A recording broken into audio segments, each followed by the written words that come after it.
foli dila an n'a lamɛnnikɛla lu bɛɛ lajɛlen ma ka barika bila an n'a lamɛnnikɛla lu bɛɛ lajɛlen ye. An ni minnu ye baro ma kɔrɔma k'ale fo ka barika bila ɲɛ alla patience la mɔgɔ kura minnu fana ni bara na ka barika bila olu fana ni ye ka foli di alu ma k'alu bonne arrivée alu bɔra alu bara alu nara alu bara. An baden lamɛnnikɛla lu an da fɔ a'uzu billahi mina shaitani razim bismillahir rahmanir rahim. Asbunallahu wa ni'mal wakil, asbunallahu wa ni'mal wakil, asbunallahu wa ni'mal wakil. Ambara an karfa masa rahmani na katimi akaniyo nyuma Muhammad kofe Muhammad Bashir na ye kilaba Muhammad sallallahu alaihi wasallam kan karfa alala alamen na karfa tetiyena netani kala alu kanka an bela deni karfa alala alamen na karfa tetiyena annan na fami kan bela kisi kan na tanka alama ukera an bela deni nye amma kelu alhamdulillah rabbil alamina anye kumala amma ke dolle nya bi menu seni menu ye alla dunyana tela bi ka ke nimisa kono surtout keba ni ke ka diana muso soron adiko beke wala ko ani muso niyeto kome ko damando ye iba men ka fo konte wiya fola la kuma kaminala nte kola kalila la kuma kaminala halibi ama fanya gilero amma ke dolubara perdi alu musolla dolubara problem soro alla furulu kono doliye filenfile ni gilangila no ka sababu ke alu yere baden doni alu baden koromso ka sababu ke wuldi moshiyama ye konoro fliro alla furu kono bi nanka numo musolu sembaro nanka biramso ninu sembaro mari mansala ala di nyasuma ni dususuma di baden kema kedol muso dol fana niye konoro fliro bi o fana sababu boni alu korokeliro subhanallahi ala mambe na sababama aliya partager parce que baby gereye bi baro ni kono amma kedol yeye wolu fana wolu dom solu wolu tenana la here sorona alla ke bona sisiro ka sababu ke mundi alu korokelu baralu tolo woli musolu la alu korokelu baralu tolo woli denu la amma kelu ala habari ala wodi annaluma hina ala wodi amma keduluma anye baro menu kala toujours a berebere luyeye a koronu yeye me koron menu ye jamaro toujours anye baro kela wolule kan nyuma menu ye jama kono ali exemple ta woluma kal comporter comme woluna le comporter la nyamen kan alla dunya rotel kono ni baden dumaye adabaden baden badianye ke baden kema abade musuman na akani ya gisukuna abakamberengere ye yorodo adihina wala abade muso ye yorodo adihina wala meni bade musuman na mandinye iwoloba yere mandinye hina misikara garati ateke ke gisukuna ka lo musuma habada anye wo ke dolu yela idi do bisi dolu kono mamli dolu kono mamli di fa ke la mol bara don premier ka fanka ke ka kele ke ka fanka ke ka siyoro soro musolamo dol ni dendi na kanilo halu sedia ke la mo sini ate sidia di musolamo ma manye bisul kono la ni terenu kono la yela iba do akoro malgré que hali demsen na mo lidi idi kambelen koroba do ye ke koroba do ye azime ya de la wotile la iba lokoro adi wuli kuisi mba muso menu ye muso bunyela menu ka muso valeur lo menu wolo bani ay bade muso manu dumalunye oluba muso ye la condition sur ro sika sitoro it doesn't matter sika sabia gate menye wolla aldi muso bunye o muso bunye ba menu ye amma keluro halika demso ni na muso yata muso badia lunyanya kan nalu k'a lɔn k'ale tɛna muso mɛn furu la aluda ye denmusoni ye sunkuru ɲarɔ a ma kɛgbɛrɛ lɔn mɛ hina ma ani tele ma alu k'a lɔn ale tɛna nala furu la alu t'i ma denmusoni na habada alu da to a furu kɛ ɲɛ parce que alu y'alu miirila mun ma i ye mɛn kɛla dolu t'a la wele bɔ tu i t'a rɔ do bololon do an ma kɛ hɔrɔn wolu ye jama rɔ hali bi ala ma an ni wolu bɛnna sababa ɲuman ma mɛnu fana ni ye wolidenu ye la k'i bilalu kɔ tɔn ɲini ma k'a fɔ ko n d'a kɛ alu d'a lɔ denmusoni ye sunkuru ɲarɔ a tɛna nala furu la foyi a di la fɛ ka denmusoni na sunkuruya ta a di kɛ kɔnɔ di dolu bolo i d'a fɔ ko n kelen nɔ tɛ ubiyɛn i d'a fɔ ko ne nɔ tɛ ubiyɛn i di muso ta ka wadi ka kɔnɔ tiɲɛ subhanallah i dolu baraw bɛɛ kɛ ko mɛ fili man gbɛlɛ kɔsɛbaliya wole ka gbɛlɛ donc wolu ta dɔmuso mɛnu ye jama kɔnɔ of course wolu ye tɔrɔyarɔ mɛ an ma kɛ bɛrɛbɛrɛ mɛnu fana ni ye jamalu tɛma alidiwa ka wa musolu buɲɛ ka musolu hakɛ lɔn ka muso alidiyanamuso ta jama kɔnɔ k'o furu ka se alu kun mɛ badenju badenmuso ju mɛnu ye wolu bolo biramuso ni ju mɛnu sɔrɔntɔ wɔrɔ olu d'a fɔ ko masa mɛntɔ ala parce que i b'i mamuso i numɔmuso i b'a lagbeya ɲɛ i kan ko i kɔrɔkɛ k'ole kana hɛrɛ sɔrɔ i ba i numɔmuso sɔn y'a kɔnɔ i kan ne ko i kɔrɔkɛ sɔn kana suma kɔnɔ parce que an ye ɲina lamɛn kɔ numɔmuso lu ye ɲina lamɛn kɔ i ba diya i kɔrɔkɛ ɲaɲaɲa kan i tɛ n'i lala lafin kan i ba diya i kɔrɔkɛ ɲaɲaɲa kan mɛn bara se furu ma a tɛ n'i welela habadan ka muso sinin to ko n bolo tɛ sela n kɔ tɛ ma na n kɔrɔ sa ka muso sinin to a tɛ n'o kɛla i ba diya i kɔrɔkɛ ɲaɲaɲa kan i ye n'i si a ɲakɔrɔ ɲagirɔ ko i bara n'a muso le mina bi a di jama di mɔnɛ mɛ i b'i wuli yen nɔ i dɔgɔmuso ni ju i bara tasuma ta ka k'i kɔrɔkɛ sɔn kan i biri kɔrɔkɛ sɔn jeni hala barawa ka wi kya muso kan ka muso gosi mɛ a ba se lali waati ma a di nimisa mun na i dɛnna sin kelen na parce que a otɔ dumala mɛn tala muso ɲana kɛ o kɛtule kɔle o donc wo numɔmuso mɛnu ye jama rɔ an y'a fɛ ka dɔ fɔ wolu le ɲana bi hali bi ala m'an bɛnna sababa ɲuman ma an ma kɛ lo accident yalu sɔrɔna ka sababu kɛ badenju di mɛ n ye mɛn fɔ la a bara mɛnu sɔrɔ ala ma alu kisira ɲɔngbɛrɛ ma a ma mɛnu sɔrɔ fɔlɔ alu yalu tolo la ka alu yalu ɲama ka alu yalu hakili si n ma kɛ ala barawa muso dile ma badenya wo ye singi le di wo sisitɔ la a tɛna mɛnɛna foyi tɛna o fara la mɛ n ma kɛ ala bara muso dile ma i muso ma fɛnɛ fɔlɔ ba y'i baden dɔmuso lurɔgbɛ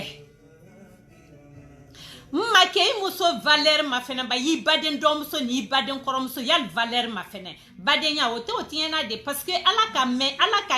mɛn dan n'a ye furu ni badenya de ye wallahi han ye duniya nin bila o fila ye wala ɲɔgɔn fɛ le do tɛ do place ta do tɛ do fara i baden bara diya ɲɛ komi i y'a kɛnɛ ɲimi o tɛ n'i bali ko i bɛ muso furu i muso ba diya ɲɛ komi i y'a kɛnɛ ɲimi o tɛ n'i bali badenya la mɛ tuɲɛ min ka kan ka bila olu fila ni ɲɔgɔn tɛ o ka kan ka fɔ paparapa n baden kɛma na musoman sapara ni wa lɛse an baden kɛma no n ma kɛ lo ile bara muso sɔrɔ i baden kɔrɔmuso rɔgbɛ fewu ko i bana jankaroju ko tana t'a tɔ fɔ ye o ka kan ka fɔ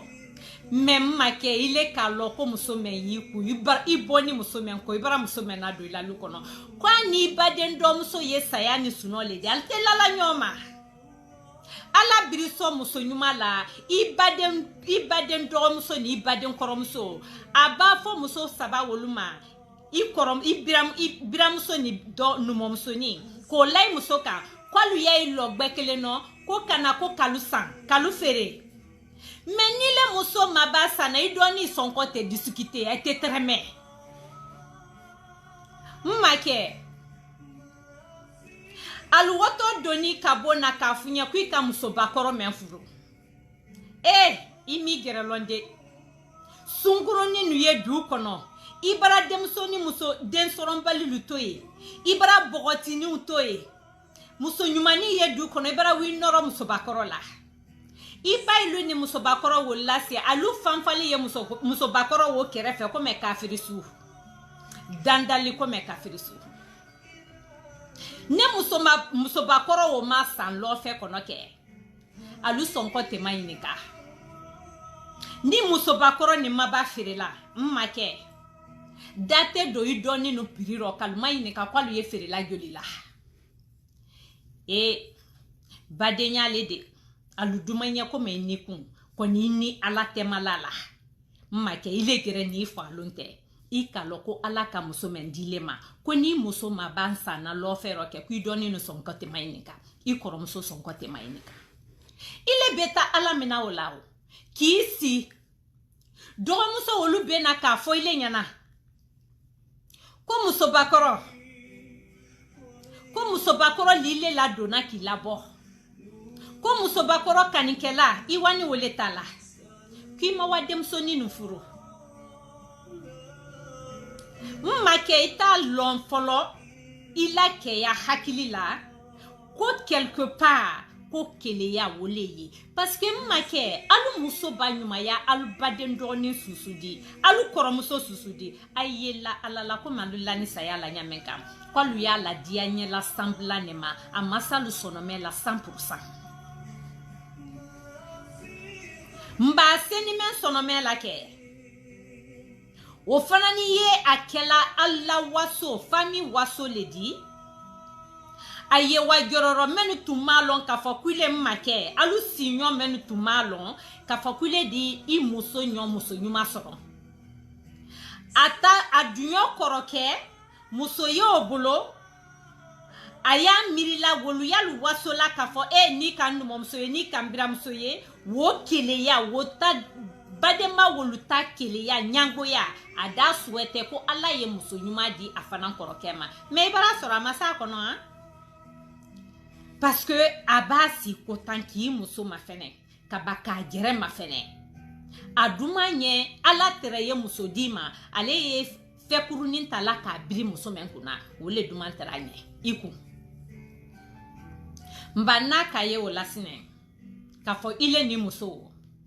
ini wole beni ni muso kanko hu ile bara lamina o fana do bara fara Allah sonja fana ninka non seulement muso ye nyala folo kabi muso dona furuko borala ka gira mo la nkoro ke muso le ni ala do bara ki koro ke nye de muso nyuma bani yi koro ke muso nyuma bale ni woye honneur le di famille ma ale tato di de famille la kuna yere ne odi famille tolu nyana alu ye menu ki la kwal fadenu olu nyana parce que quel que soit le problème alu ya fait ka honneur di ay lula bonama alu fadenu nyana alu ye menu ki la kwal fadenu mais honneur o babana gira la présenter la faden wolu nyana mais natasuma tato ka la ile ni imuso le korobutu soit disant que muso ye muso bakoro ledi ne muso don kera nan foloti di furu damina lubeyaro ay be di sawa muso di la dianye ka sababu ke mundi muso bolo la fe mais de fait que muso dali me ala ye dali me la muso kan o mandalu nya la famille kono numo muso ju bira muso ni ju makelo ala man kisira luma ala man tankara lu balawuluma ke siya manye jusu kasirobi ke siya manyi lalabi al tesla sunola ka sababu ke al bra perdi musola han ye la kabur kono al tesala kalila jonya fal kunkoro la boro al no nimisala ni ka sababu ke numo musoni juni bira musoni juldi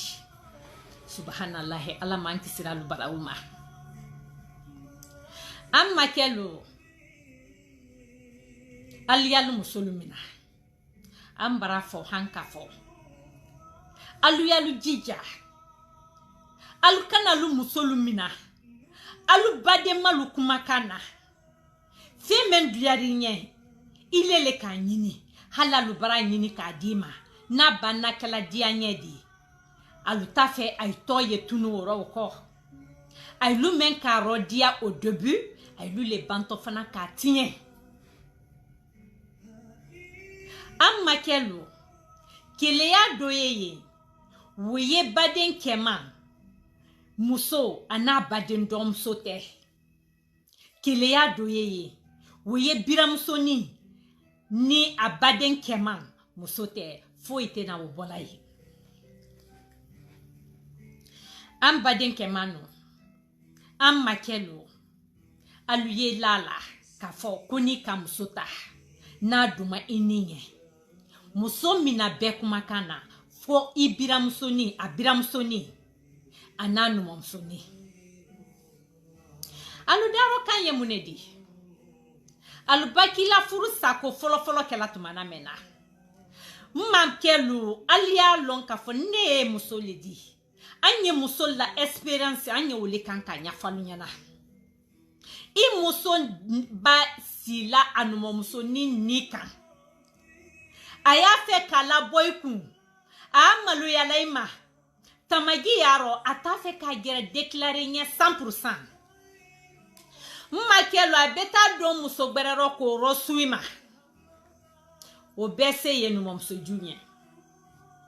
abe fere beke ata termuso hala maka termuso di abeta ki kofo muso nye abe muso rasuima ki la sekere ibade ne yadi ila sekere domani na bomba aba be partager ni muso ni wala ko muso yi isoron ka take anumo muso sonka parce que pourquoi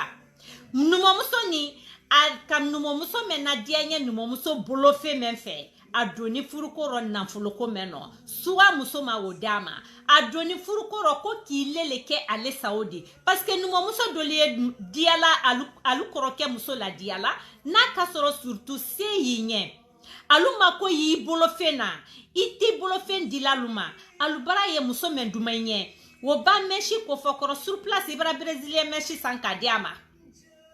abasaki dagbala ye koro sur place ibra odama parce que ale traîner la keme no koke drome taibula woto memina lile la woto ole dila woma ko ke toro nyinindi ko ke gerema diaye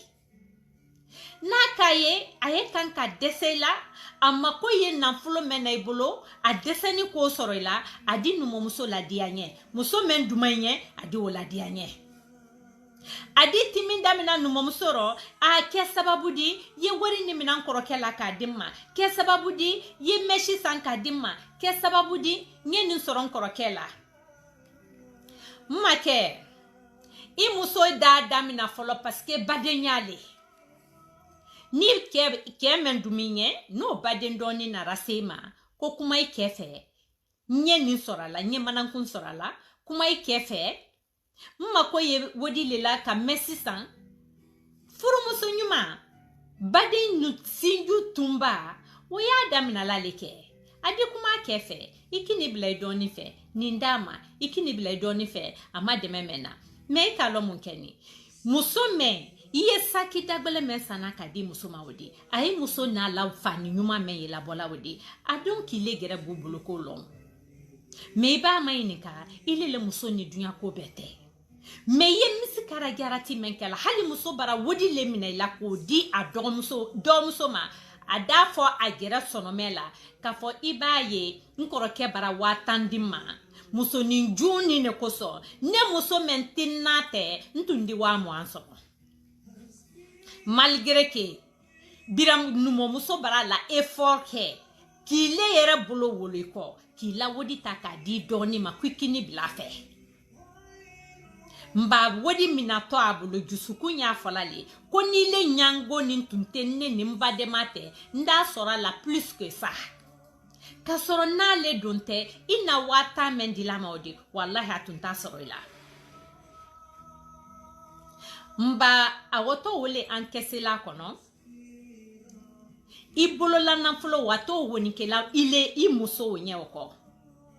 parce que il est la fere meno ye ni sodia meno ye jusudia meno ye bunye meno muso wole sababu ye wala lileka naka soro ile kunfe mante kanikela tidi wallahi make ibaden doni abeta do muso luro kenema ka falu nyana ko wari yen koroke bulu na folo ya bulu na nyama domu baden doni ndo ye wiyo bele kala ko viens on va bouffer mon frère menne dumanye aludi muso rosuima ha muso disoro ni ala makitike odiki la furu sa sababudi naka soro amma ke doluye jama robutu na folo bara wolu fana nin kunno te ki I feren wolu kuntema dolu fana ye jamaro wolu fana ni alla kursigera wolu fana bara wota ko ketulon ke fene di ko si aluku wolu nyate timina muso susula mbaw alu make sulu alu soronduma alu dom solu bolo katima bela denika alu woto alu babana kanyalile muso la folo et puis amma ke menu da la feni memena yetimina ile ni musote ile ka muso menye abaradie nye ika me ko denkele yabulo ika me ko denfla yabulo ika me ko abrafuru ka furusa malgré tout ça ika muso wo furu ile doni ibulusa muso wo baraba dona ila furu kono ile doni ibulusa ya lolile ma orobi ka fo kuika muso bakoro le furu ile da ken ko megbane ya kono ko atese datu na nyoma da kuma me ye igusuku na wo ye gbolololo la ida kono le ko megbane idala ile ki si do muso wonyana wala ko muso bakoro ya furu la nya tere boroliro ile tumalo ka bara furuke itumalo ko denyabulo mba iba inumo muso ni ibi do muso ye na la sile nya koro tumana menna kuika muso bakoro le furu ibi do muso ye na la sile nya na tumana menna kuika suwa menke ko error le kenila suwa wodi ye lala kui do muso bara desedia le ye imuso la koro ye lala ko do muso le yibulo fami kono men ya fe aye ale kelempe le to ye fort men ya fe mo ka don alla fami kono men daraya di nyuma ya ale ta dalidi ibita lala wotaka adi dala sobi katuida ikuma nyinina katu kuma nyinina kala boidaro ida badafanya kelenta kafanya na yela alala kuila furusa sababu ye uledi ale baden julle ye na la fana kana karamo bara takado ila furu kono anye mori bara susu ye labi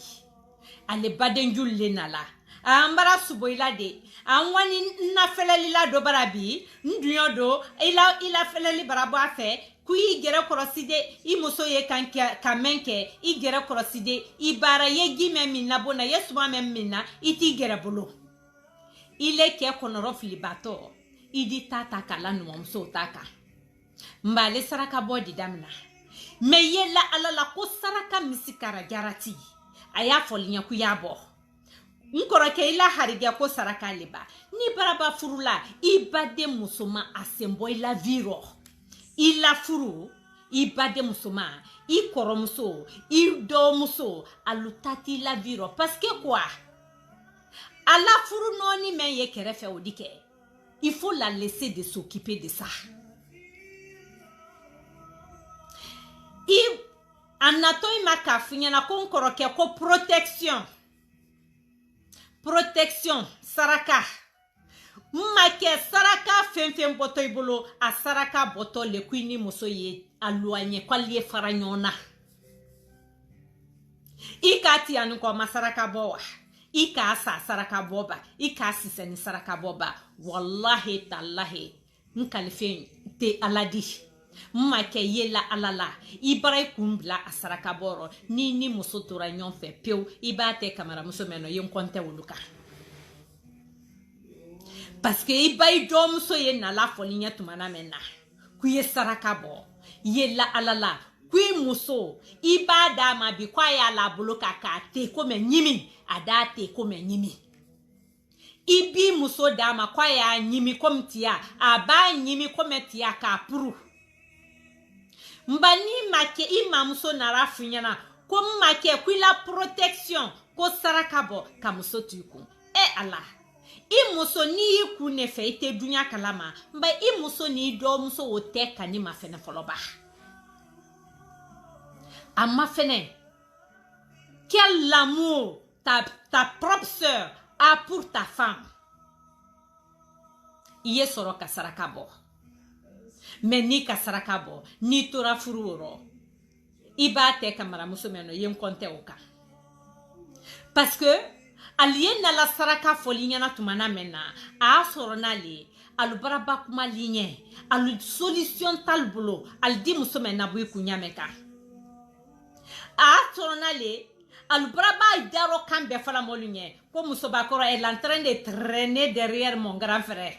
Est-ce que menduma encore kenye parce que alubara kanya muso lila mmake ibalu doni nu yesela alumatu na mena kalu muso son funyana kakuma funyana mendi la furusa kakuma funyana mendi muso gbeyenye igere ka men lon ka muso ni fura kan ko funyana ya lon kwal baraba desela I muso la ya lon ko muso me ku ko horole nalu tun sera la muso folo letera bolo fenta la kawa sanke aluya luma do ile la mais lui men kun kan ka loila o bara dese muso la mais nal dal nyaklimi alu korokela ile braidoni nu yewo dolu ye wolu di to jere imagine folo ko la muso la nous muso dolu ye jamais de la vie I muso alta wele atola habada ay lu braba I muso calculer la déjà ka surnommé ko sunkurumba muso dolu ye wolu braba I muso surnommé la déjà ko tola ko muso bakoro dolu ye wolu braba I muso tola la déjà ko kanikela wo kanikela lodi nkoroke manya nankala dolu ye na menu bara lon ka fo muso mengere ni ne mentora nkoroke bulu nkoroke be fisaya ne gere dia bakelen fakile doni ya fe ale fisaya ile di mmake wo beye ye ka sababu ki muso di mmake ni fenti bolo ima musota wala heduma doni nye me doni do ye men fana na folo kun la ni menka o fana ki ma le bona wati wala ko fuari lidi ko moro koloni di ma ke di tu la fuari ya wala ile le dem folo di kanti da lu kono parce que c'est ya ilu le nya wolo la men ya fait ki la vie gelema I doni di blay controla mba photo muso male déjà ko la grande ay lu gere dia ta to imaginer ka la muso la ko la grande Allah quelle fierté ke hakilima ni la muso bana kilila idoni bolo ko la grande ya mungbere le mirila oko ya lon ka fo kwalu bara dese wo muso la kwalu tese muso wo kumbere kururo make ile bi tata ka la kono roflibato wo lutaka la grande wo ka jere lo wo ka la dignité long wo nana la furu le kama ne mo kilila déjà ko la grande a fait ablanime na viro ko grandile mais tellement que I bade nuti fait tellement que I mandal nyalti la herefe al differe beke ka ile le minimiser sine moso otede parce que ni kalu seni ilema alu bara desele muso wala parce que muso ya lu multiplier la le par 0 kalu kemalien koko 0 baden kalu ke 0 baden di donc wolu toto o 0 baden ya wole la al dal nya kilimile la donc finalement al diwi kunna do kanino kani maintenir la habada kani maintenir la habada. End of the day, I diwi gere retrouver, I muso men ibolo, I bara perdu la. I diwi gere retrouver,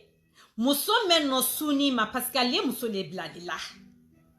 Al di muso rosuma, baden yo kela, alu korokela. Ka sababu ke, men yebona al to fe uko, o ni mandalnye. Ka sababu ke mundi, wo woto grandeur mendila ile makema wo woto to mendilima wo woto daraya ni valeur menagelela e albara la future